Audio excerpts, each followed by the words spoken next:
My name's Ruth Dando, and I'm the head of nursing for theatres, critical care and anaesthetics at Barking, Havering and Redbridge University Hospitals Trust. I first became aware of the issue of underdosing of antibiotics just in a casual conversation with Lynn from BHRUHT. She happened to mention it, that was I aware, did I have an understanding of what happens with and the implications of just not flushing our lines. And obviously, way back in the day when I first started my nursing, there was a situation where we administered our antibiotics and all medications through a BHRUHT system. So you had the ability to flush your line quite easily. You would, after the infusion had run through, you'd top up the chamber with an additional volume of fluid and flush the line. It was our automatic normal practice. And it was only after this conversation that I realised that's something that we didn't do anymore. And the thought of that was quite astounding.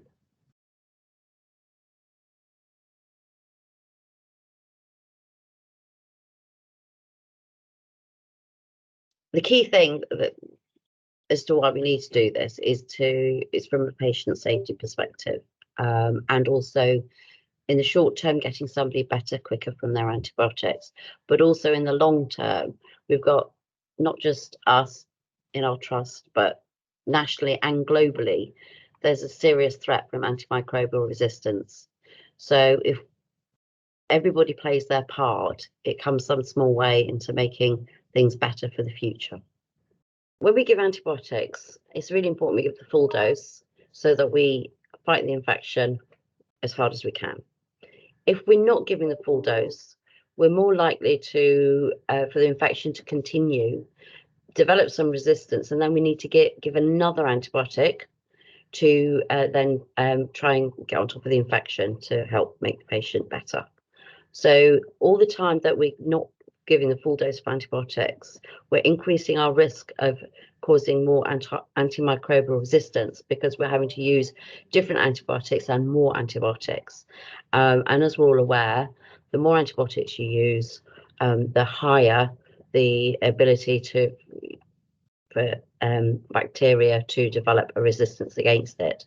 So it's about really homing down and trying to reduce our need for antibiotics. So if we give the full dose and all the dose every time, we're more likely to be able to get on top of our infections quicker, reduce the antimicrobial resistance risk, as well as hopefully get our patients better and home to their families quicker.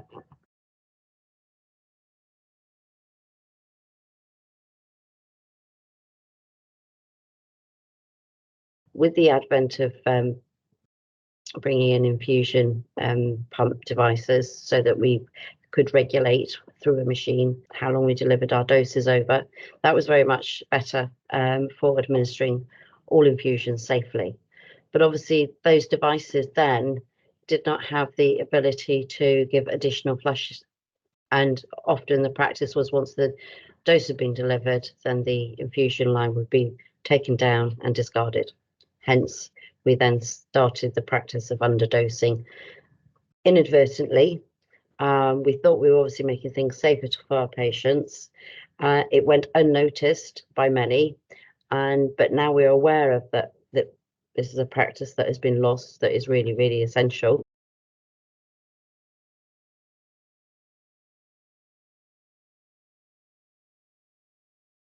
From a legal perspective, the nurses are legally obliged to always deliver the full medication that is prescribed. Obviously, if we're underdosing our patients, then we're not fulfilling our legal obligations. When we were unaware of what we were doing, then it was something that was missed. But now we are clearly aware we are not delivering full dose of antibiotics.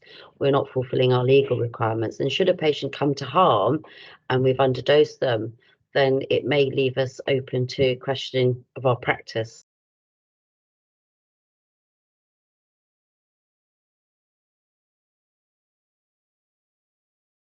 So recognising that it had to be done, I set about by getting conversations with procurement, supported by BHRUHT. They also provided me with some information and evidence, so I managed to get what evidence I could around the importance of doing it. So presented it at the procurement advisory group, and they agreed that it seemed like a good idea to trial. We trialed it in critical care, and then we managed to arrange a launch date.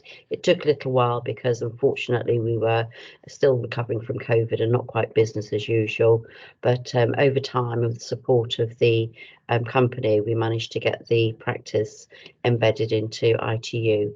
In conjunction with this, to support our change in practice, I did wrote a standard operating procedure around ensuring that all our full doses are delivered, full dose of medication. And the obviously took that to the various groups in terms of pharmacy, quality and governance, the anaesthetic critical care quality and governance groups as well, so that everybody had oversight, could input into it, and then it became ratified and improved. So we have national guidance that actually stipulates we should be delivering full dose of medication. So NEVAS, the Royal Marsden, are for examples of these. So we've got national guidance to do it, but obviously, unfortunately, that lost practice wasn't happening. So my SOP I wrote in a line with what the national guidance was as well. And so now it feels really comfortable that we've got a robust process in terms of adjusting our practice in line with national guidance, as well as doing the right thing for our patients. All inpatient areas across the trust are now just gone live with delivering full dose of antibiotics. So we're embedding the practice. It'll take probably a little while. We've got an audit tool, so we're going to monitor our compliance and make sure it's happening, and there's ongoing support. We had a 2-week period where the team from BHRUHT were present in the trust every day. They were available for training. We had done presentations in teams, huddles, team meetings. I'd spoken at for the pharmacy group. PDNs had a presentation. Key people that we needed to support this work were given additional, presentations, and so that everybody was aware. So by the time we came to launch it, people had heard a lot about it. We also were able to share things on our local workplace platform. So lots of different posts going up there and just spreading the word as much as we could.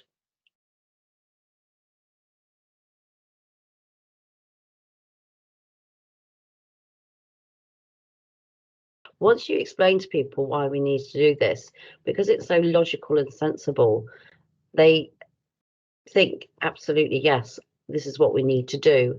In additional elements from a nursing perspective, when you instill the saline flush and flush the line, you'll then got a line that you can use for other administrations. So that's time saving as well for a nurse, in the fact that you don't have to reprime a line every time you give a drug. So it's about getting them to see the benefits from them and how it's going to help them in their work. And it's not like an additional task, an additional chore for them. It's just something that's really important to remember. Flush the line, and then actually you've got a line that's clear and flushed, ready to go. Things, it's a relatively simple change in practice. There's no new additional skills that nurses need to deliver this. It's simply instilling an additional amount of fluid into an already attached giving set. So in terms of training, etc., it's not been a big issue. It's just about embedding that as our normal way of working. And like I say, we're still very early on in our practice and change of practice. So I think if 6 months down the line we're showing that we're not necessarily, our compliance could be better, then I think that would be concerning. But like I say, it's about continuing to deliver the message, support the teams on the floor, and hopefully see those benefits as we move along.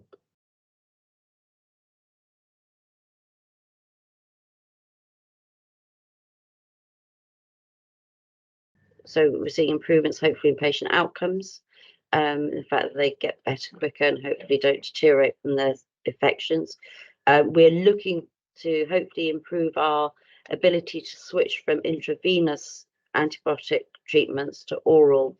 There's a key piece around moving somebody as early as possible from intravenous antibiotic administration to oral administration. And that again has huge implications in terms of nursing time, in terms of what's nicer for a patient to receive. A tablet's nicer than having a drip. In terms of looking at costs around drug medication. So intravenous antibiotics are more expensive than oral antibiotics. So we could be saving a lot of money on drugs. And also from an antimicrobial resistance perspective, delivering oral antibiotics as opposed to intravenous is much more preferable to help reduce that. In terms of getting sufficient data and evidence of changes in patient outcomes, obviously it's far too early for us to be able to assess that. But since starting on this journey with BHRUHT, it's kind of like grown and snowballed to initially from what was going to be, we're going to give all the drug of antibiotics and hopefully help people recover from infections quicker. But we've also seen a change in practice that we're hoping we're going to reduce our amount of giving sets used. Because previous practice was 1 dose, 1 giving set, because now it's flushed, the line is free to be used for other subsequent doses. So we're looking to see about hopefully reducing our use of giving sets. So that's going to reduce costs, but also from savings from a sustainability perspective. So I've also linked in with our sustainability team around looking at the change in practice and the improvements we're going to have around the reduction in SATs. And we're looking at seeing how we can build that into a sustainability project as well.